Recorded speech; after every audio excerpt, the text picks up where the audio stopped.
causes and events leading up to our entry into the war. Well, what are the causes? Why are we Americans on the march? Is it because of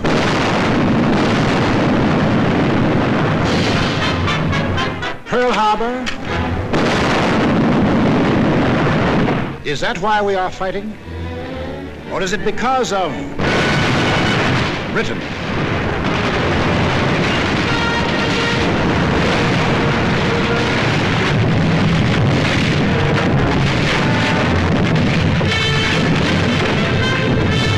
France.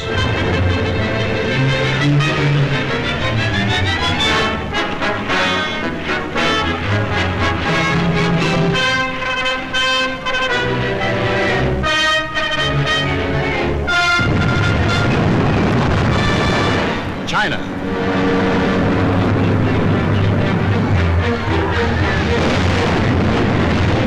Czechoslovakia.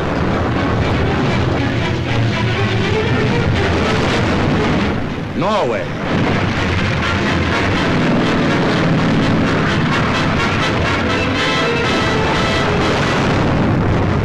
Poland.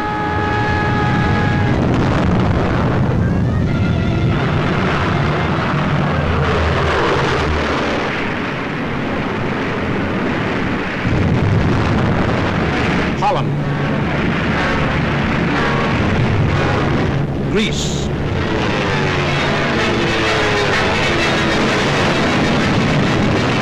Belgium, Albania, Yugoslavia, or Russia.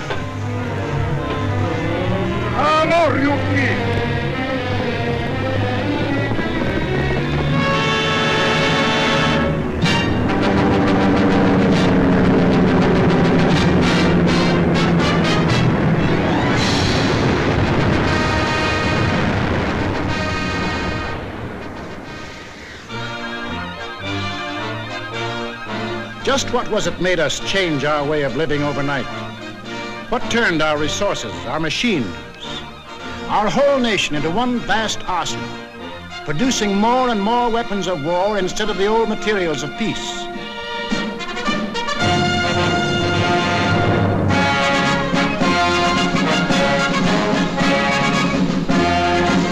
What put us into uniform, ready to engage the enemy on every continent and every ocean?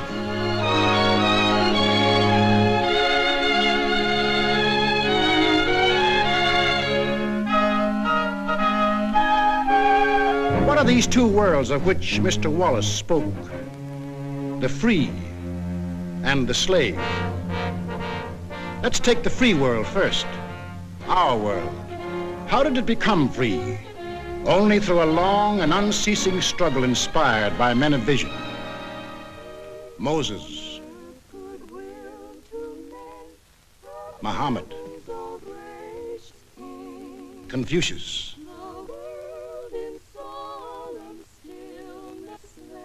Christ. All believed that in the sight of God, all men were created equal. And from that there developed a spirit among men and nations, which is best expressed in our own Declaration of Freedom. We hold these truths to be self-evident, that all men are created equal. It is the cornerstone upon which our nation was built, and the ideal of all the great liberators. Washington, Jefferson, Garibaldi, Lafayette, Kosciuszko, Bolivar, Lincoln. Lighthouses lighting up a dark and foggy world. That government of the people, by the people, for the people, shall not perish from the earth. Fighting, living, dying. For what? For freedom, that for which men have fought since time began, to be free.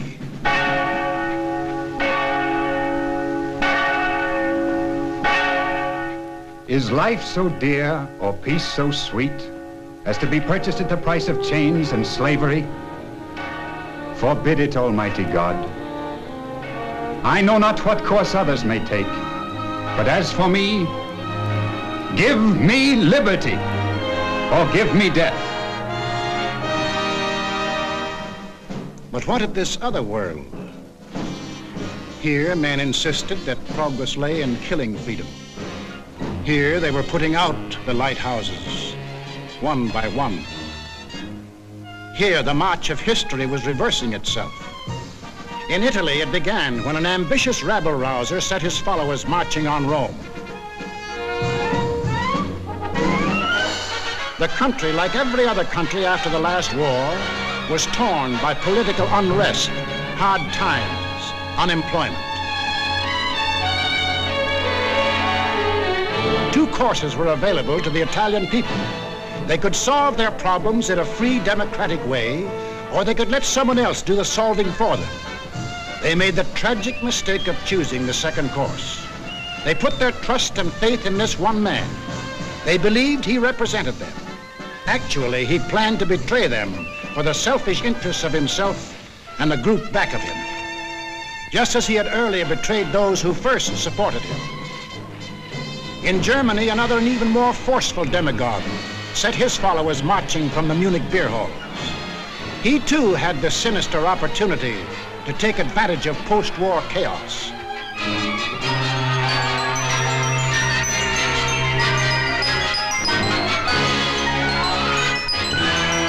But he also had certain distinctive German characteristics to play on.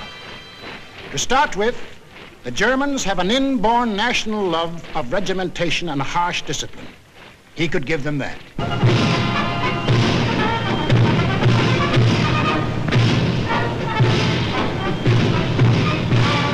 The German army, and through them the people, had never acknowledged German defeat in the last war and were anxious for revenge. That too he promised them. The wealthy and powerful industrialists were fearful of losing any of their wealth and power and were ready to back anyone who would retain it for them. He promised to take care of them too. This man cunningly played all these ends against the middle and ruthlessly set out to murder the newborn German Republic. In Japan, you expect things to be done a little differently. They were. Here, not one man, but a gang disguised their little schemes as the will of the emperor. And to the Japanese people, the emperor is God. Taking advantage of their fanatical worship of the god emperor, it was no great trick to take away what little freedom they had ever known. Yes, in these lands, the people surrendered their liberties and threw away their human dignity.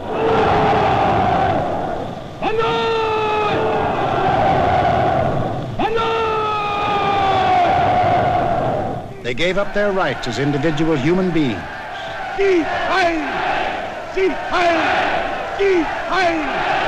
And became a part of a mass, a human herd.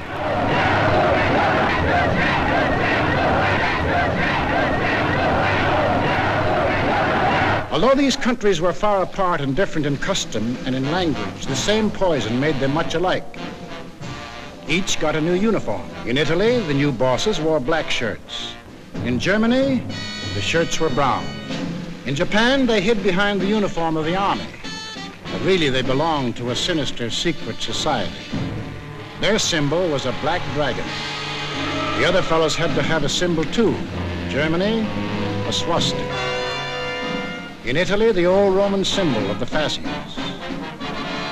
In Germany, they called the new order National Socialism, or Nazism. In Italy, they had a shorter word, fascism. In Japan, they had lots of names for it. The new era of enlightenment, the new order in Asia, the eco-prosperity sphere. But no matter how you slice it, it was just plain old-fashioned militaristic imperialism. The Japs would get the prosperity, and the others would get the coal. They say trouble always comes in threes. Take a good close look at this trio. Remember these faces. Remember them well. If you ever meet them, don't hesitate. Eine wahrhaftige Weltanschauungspartei sein. Und zweitens, Sie wollten, Herr... Stop thinking and follow me, cried Hitler. I will make you masters of the world. And the people answered, Heil!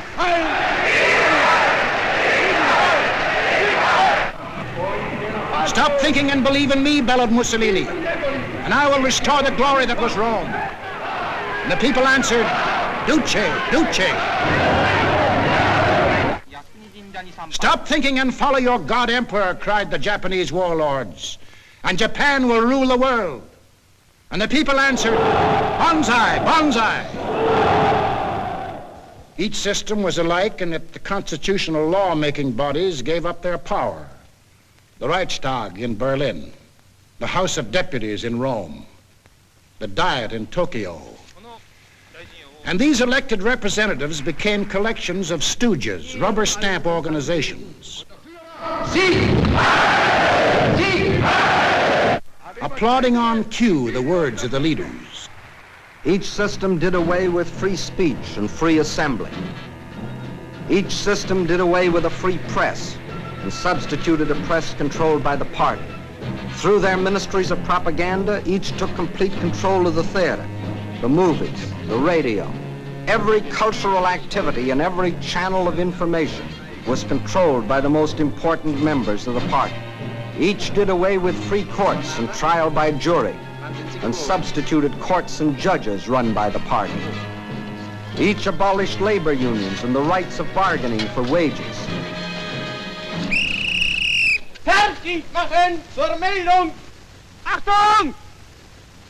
Abteilung 6, 310 mit 1-3-114 beim Grabenbau.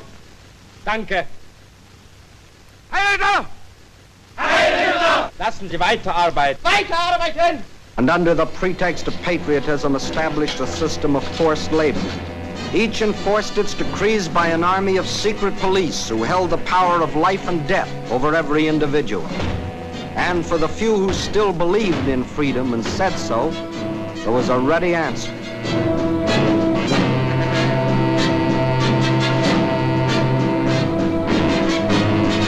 Con una mazza si può imporre silenzio ai più grandi intelletti del mondo. The greatest intellect in the world can be silenced with this. That is an exact translation of the words these black shirts cheer so lustily. Ich sage nur so viel, wenn ich das Wort Kultur höre, dann greife ich schon nach meinem Revolver.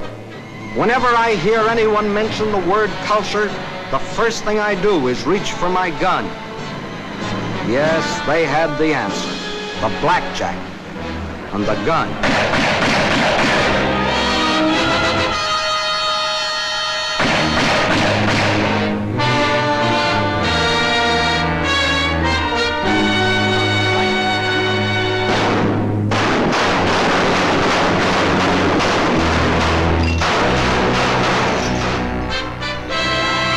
In Italy, they did it different.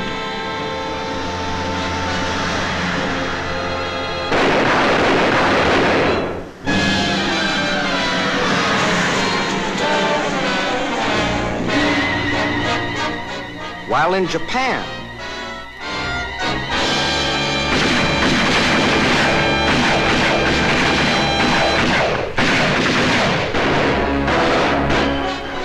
to their names can be added those of hundreds and thousands of others who stood in the way of the new order. Finally, there is only one obstacle left.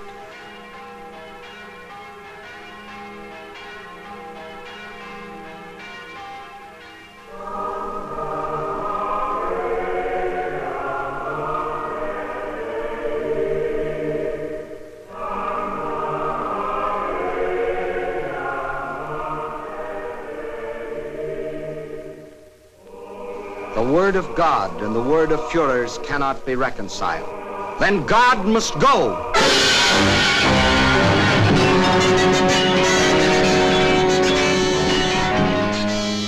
I am absolutely clear in my own mind, and I think I can speak for the Führer as well, that both the Catholic and Protestant churches must vanish from the life of our people. Thus spoke Dr. Alfred Rosenberg. And if you have any doubt that he spoke for his Führer, here's what happened.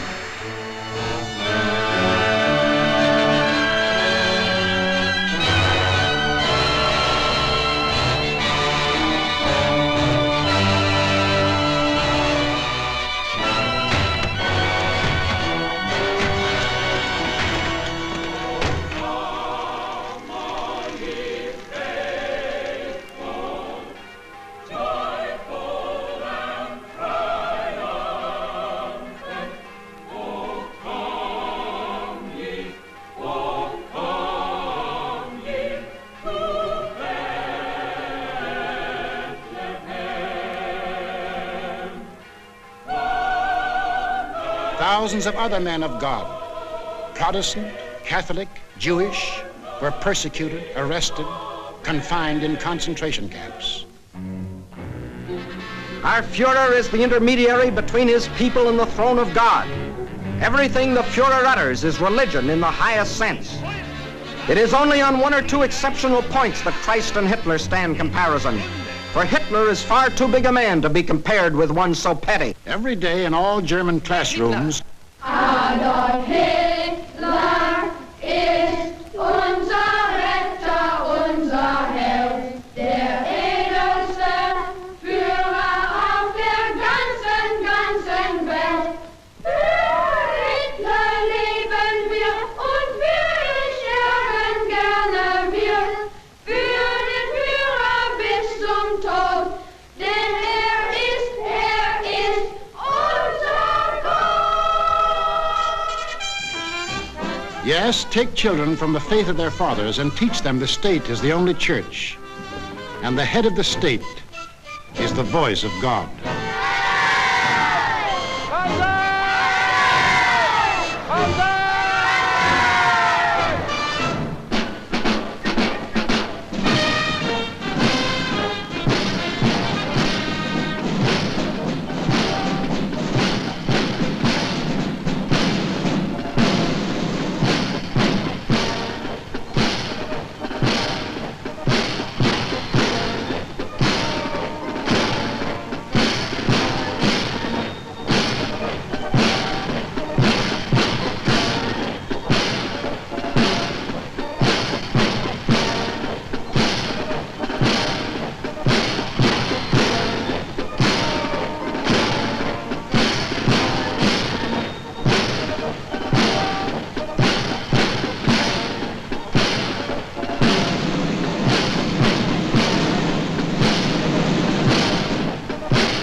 was the way of life, or better, the way of death, in that other world.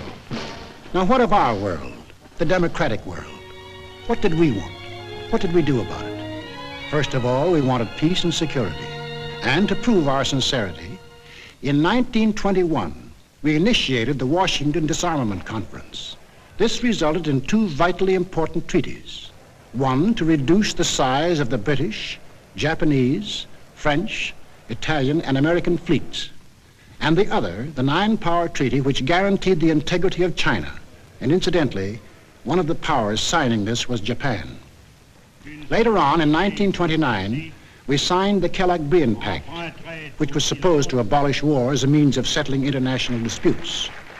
This pact was signed by 47 nations, including Germany and Japan. President, I have the honor of handing you the London Naval Treaty. Faithful to our treaty obligations,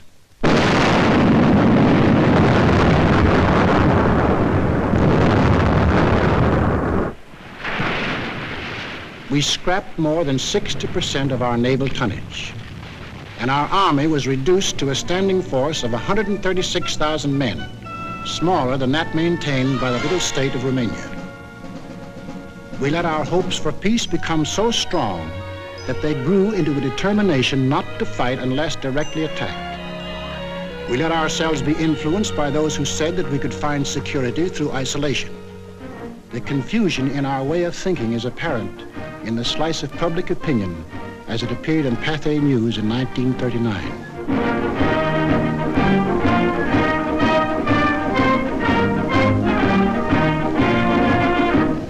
Another war, not for me. This time America should keep out, and I know I will. If war breaks out in Europe, I think that this country should heed the advice of its first president and avoid all foreign entanglements. I haven't the slightest idea of European affairs. In the event of war in Europe, I think we should stay out of it entirely. And all our efforts should be made to keep out of the fight. Let Europe fight her own battles. They mean nothing to us. We should mind our own business. By all means, no. Yes, fight. No. No. Yes. If my country calls, yes. No. We simply did not want to understand that our individual and national problems were, and always will be, dependent upon the problems of the whole world. And we had individual and national problems to worry about, plenty of them, just as Germany, Italy, and Japan had. But we faced them in a democratic way. We passed laws to give working men a chance to improve their lot. We established an insurance program for those without jobs. We began to give old folks protection against want and hunger. We organized the CCC to provide our young men with healthy and useful employment. A federal works program came into being and changed the face of our nation with new roads, bridges, schools.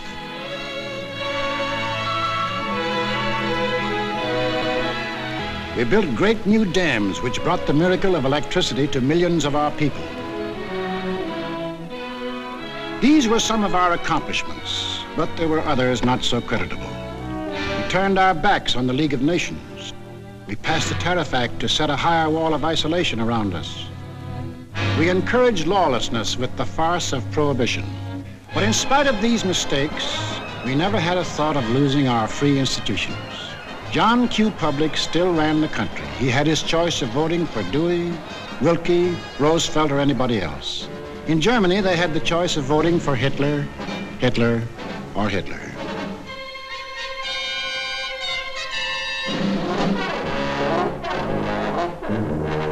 Over here, John Q. still read what he pleased. And although he heard of books being burned in other countries, he would have laughed if anyone had told him his books would ever be burned.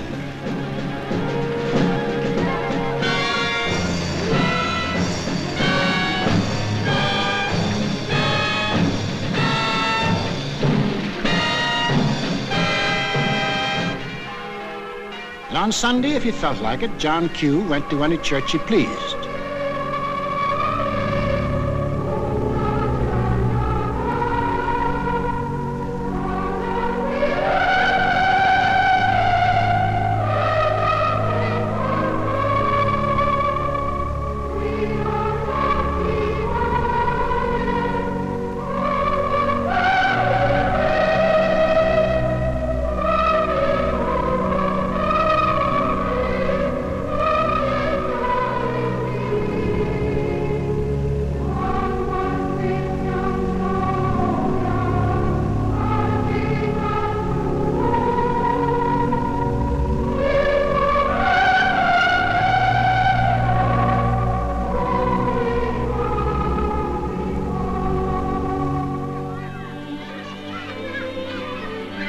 most of all, he got a kick out of seeing his kids grow up.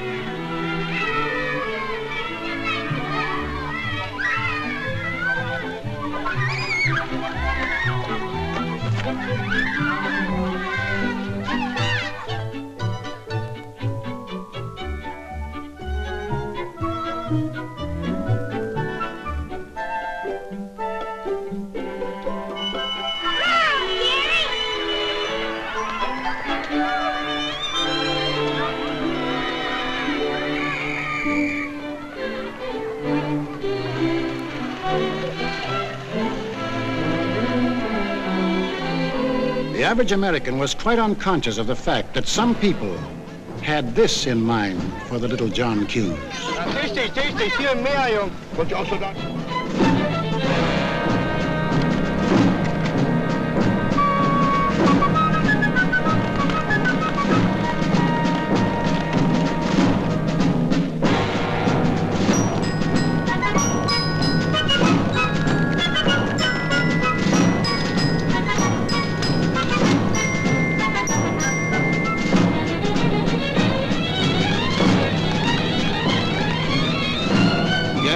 While their children were being trained to kill, John Q's kids were giving their pennies to help them have life.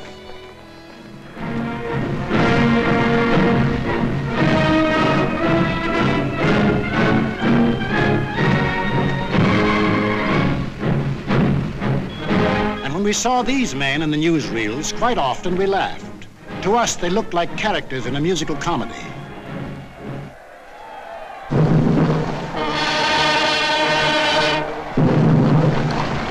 But they weren't comic, they weren't funny, they were deadly serious. They were out for world conquest. And what made it doubly serious was that there were 70 million Japanese, 45 million Italians, and 80 million Germans, all hopped up with the same idea. Deutsches Volk hilft dir selbst. Jeder soll helfen. Their leaders told them that they were supermen, Herrenvolk, the Nazis called it. The master race, destined to rule all other peoples on Earth. Take a good look at these humorless men. These were to be the rulers of the ruling race. Leben, auch ihr bürgerliches Dasein ist gesichert in diesem nationalsozialistischen Staat. Obey us blindly, and you will attain your rightful place in the world. All other people will be your slaves. That's what they promised them. That Americans, Chinese, Russian, South Americans, all free peoples would work for them and make them rich. And how they ate it up.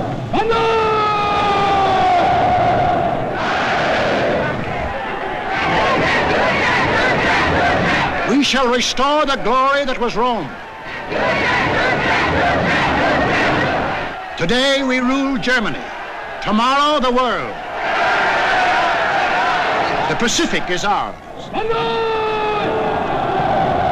It was inevitable that these countries should gang up on us. The little fellow is our pal, Kurosu, who smiled his way into our hearts in December 1941. Here he and his friends are busy carving up the world in advance, staking out their claims. Take a good look at these claims. Here was the Italy that Mussolini took over in 1922. And almost his first act was to tell the Italians they were the rightful owners of Corsica, Nice, Savoia, Albania, Tunisia, Ethiopia, and a land corridor linking it with Libya. Later on, he had an even bigger dream. The old Roman Empire as it existed nearly 2,000 years ago, to dominate all the lands adjoining the Mediterranean. Mare Nostrum, our sea, they called it, just as the ancient Romans did. As for the Japanese, they had some ambitions too.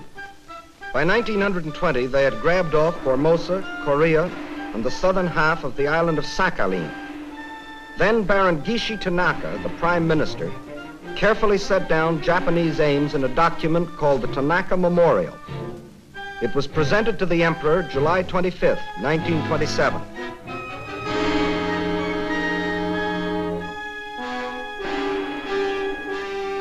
Here was their dream.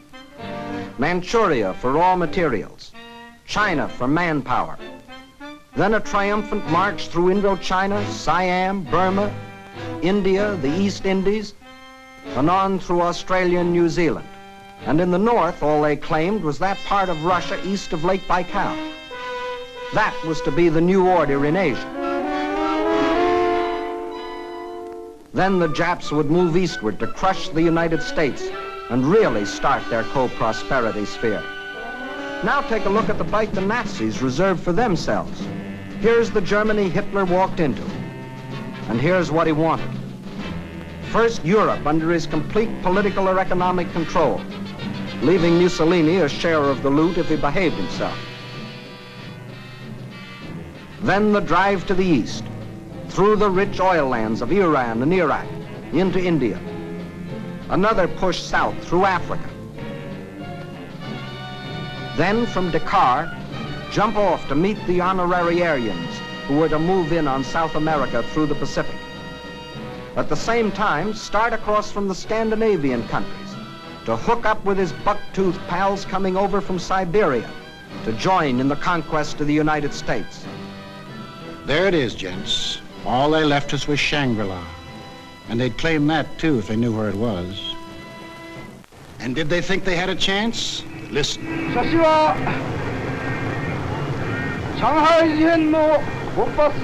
When war comes between Japan and the United States, I shall not be content merely to occupy Guam, the Philippines, Hawaii, and San Francisco. I look forward to dictating the peace to the United States in the White House at Washington. Yamamoto wrote those words on January of 1941. Yes, the conquering Jap army down Pennsylvania Avenue. That was the final goal. You will see what they did to the men and women of Nanking, Hong Kong, and Manila. Imagine the field day they'd enjoy if they'd marched through the streets of Washington. But before striking, a preliminary step was necessary. From Berlin, from Rome, from Tokyo, the campaign started. Propaganda to confuse, divide, soften up their intended victims. Put them on the defensive. Scream you're abused. Shout you're oppressed. The world's wrong. You're right. If you shriek it loud enough and often enough, they'll believe you. Above all, use their free press and their free speech to destroy them. Lebensraum, ja, Lebensraum, meine Volksgenossen. Lebensraum, they demanded. Living room. Our lands are overcrowded. But at the same time, they gave prizes to mothers who bore the most sons.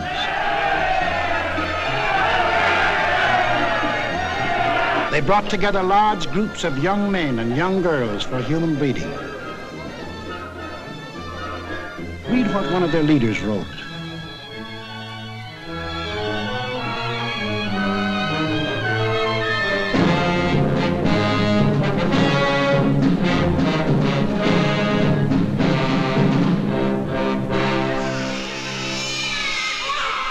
Of course, the children from this assembly line belong to the state to be scientifically trained for conquest.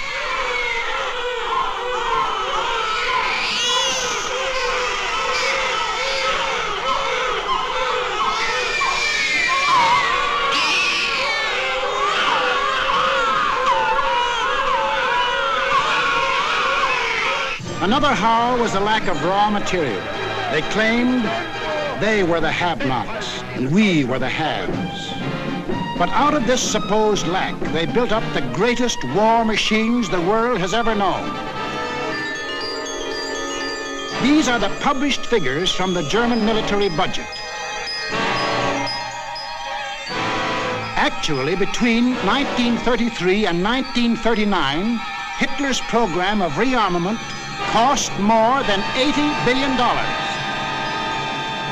The Nazis alone assembled a striking force of 30 panzer divisions, 70 motorized divisions, 140 infantry divisions, plus the Luftwaffe, the world's largest air force. And they had no raw materials. Think of the bread, the automobiles, the good things of life that the German, Italian, Japanese leaders might have given their people if they had spent this money for peace instead of war. You know what billions we are now spending to match their military force? No. No, these arguments were all smokescreens. When war came, the democracies proved to be the have-nots, and our enemies the haves. And when war came, where did it come?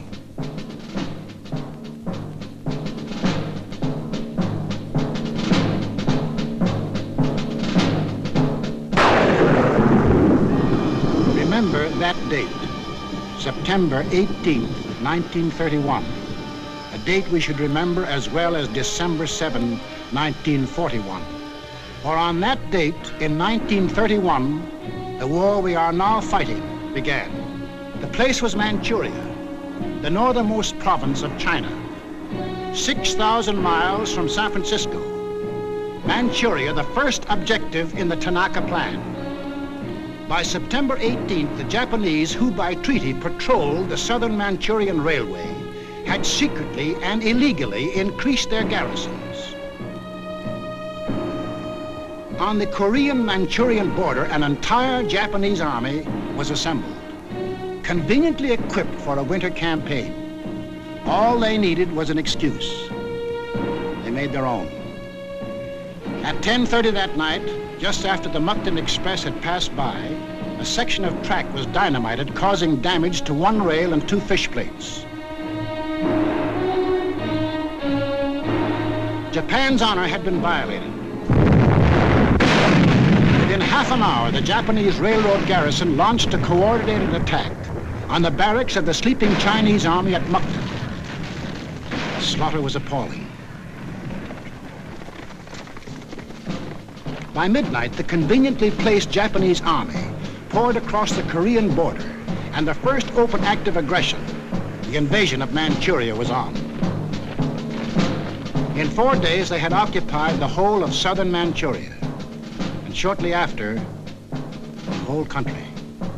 Manchuria became Manchukuo, a puppet state with an obedient stooge on the throne, Henry Puyi, a weakling whom the Japanese had prepared for the job with 7 years of women and song.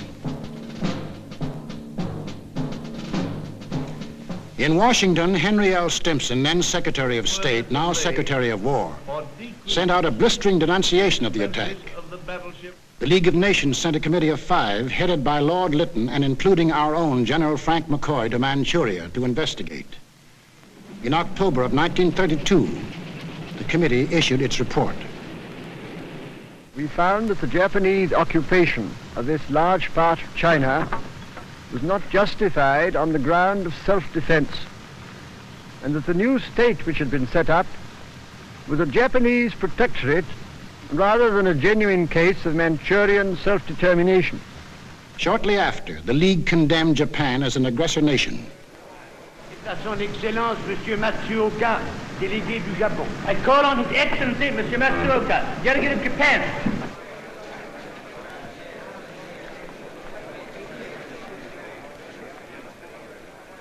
It is a matter of common knowledge that Japan's policy is fundamentally inspired by a genuine desire to guarantee peace in the Far East and to contribute to the maintenance of peace throughout the world.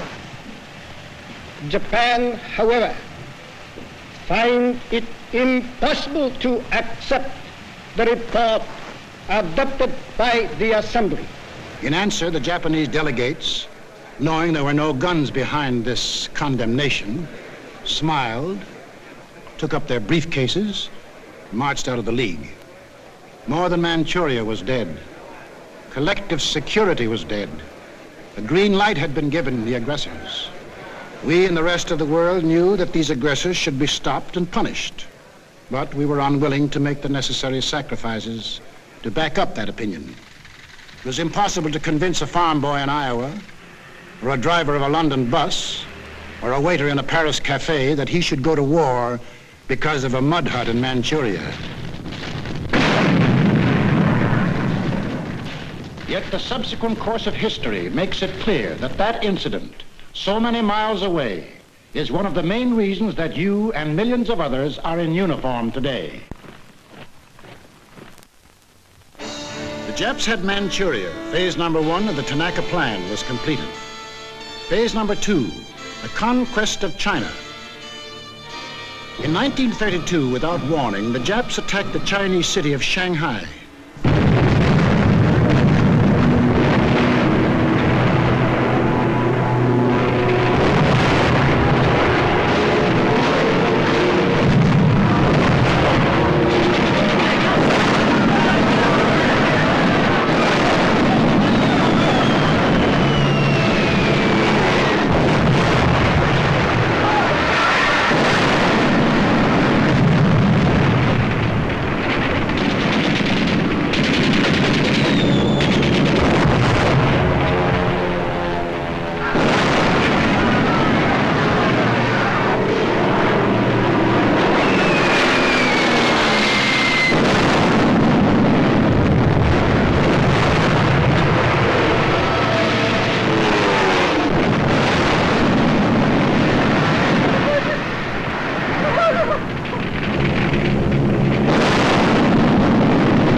Here they met such stubborn resistance that they had to pour more than 75,000 troops into the local battle before capturing the city.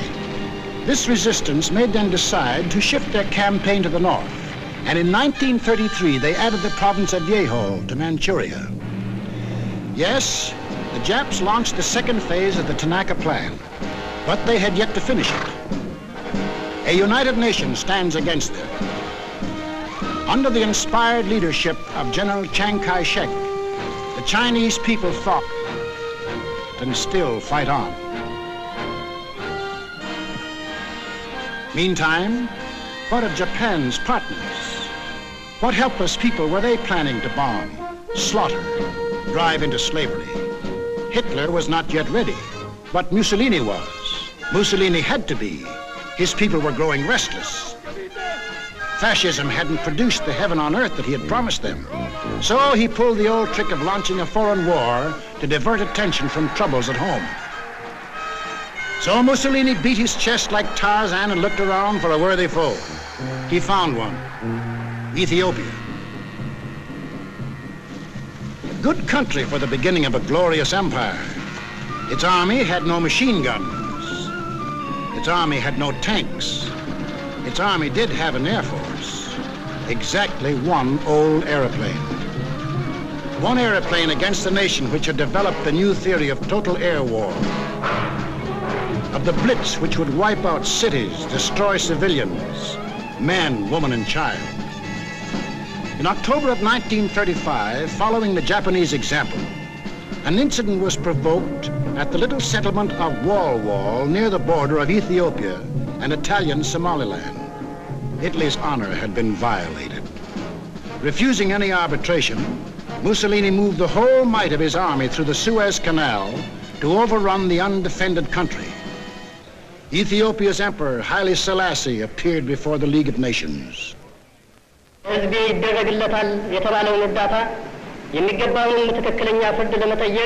I must still fight on until my tardy allies appear, and if they never come, I say to you without bitterness, the West will perish.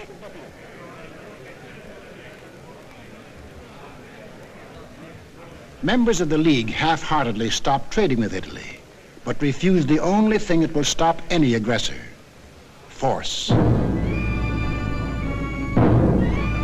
Ethiopia was left to herself. Native leaders came to pledge their allegiance.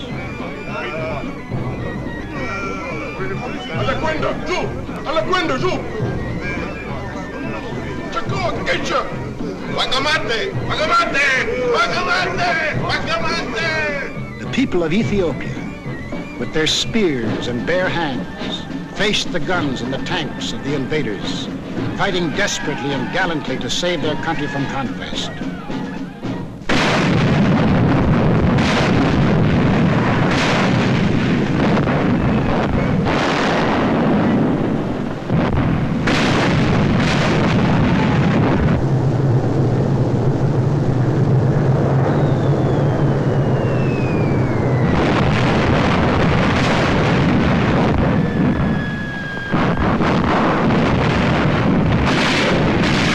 Fought, and they died. But in the end, there could be but one result. Might triumphed. Italy conquered Ethiopia. Many of our elected leaders warned us of danger. Without a declaration of war and without warning or justification of any kind, civilians, including vast numbers of women and children, are being ruthlessly murdered with bombs from the air. But we were still hypnotized by the fact that two broad oceans stood between us and the rest of the world. We didn't realize that the time when months were needed to span these oceans was ended, that the steamship had cut these months to days, and that now the whole Earth's surface could be covered in the space of hours. Yes, we were a nation that wanted peace. But we hadn't yet learned that peace for us depends on peace for all. Nobody would run the risk of war because of some mud huts and barren plains in Ethiopia, any more than we would run the risk for some similar huts and plains in Manchuria. Correctly interpreting our attitude, the aggressors were all the surer that they could get what they wanted. Japan had started on her march of conquest. Italy had begun her new empire. And now the third gangster. What about him? We'll take him up in our next film and show how he joined his partners and put in his bid. For this is what we are fighting. Freedom's oldest enemy. The passion of the few to rule the many. This isn't just a war. This is a common man's life and death struggle against those who would put him back into slavery. We lose it, and we lose everything. Our homes. The jobs we want to go back to, the books we read, the very food we eat, the hopes we have for our kids, the kids themselves. They won't be ours anymore. That's what's at stake. It's us or them. The chips are down. Two worlds stand against each other. One must die, one must live. 170 years of freedom decrees our answer.